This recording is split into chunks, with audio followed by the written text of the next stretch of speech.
Ministro, se mi permette di fare un balzo in avanti di 50 anni, sappiamo che lei è in prima linea per la battaglia dei dipendenti Electrolux e insomma questo le fa onore. Come procede, ecco, il tavolo e quelle altre cose. Ma guardi, ieri abbiamo fatto un'assemblea molto partecipata con tutti i sindaci, convocata del sindaco di Porcia e del sindaco di Pordenone. Abbiamo sottoscritto un documento insieme a tutte le forze, anche sindacali.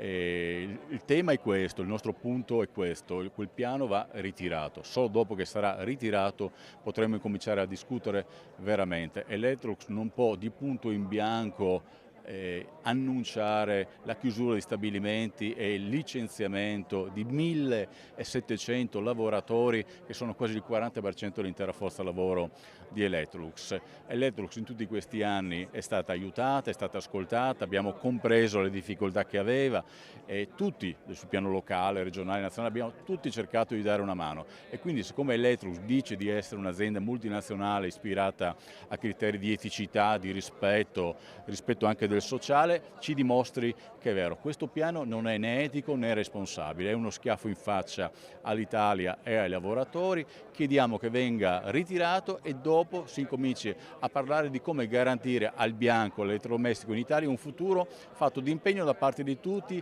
e di investimenti. Questo è quello che chiediamo e quello che cercheremo di fare a partire dal lunedì al Ministero dell'Impresa, dove si svolgerà il primo tavolo.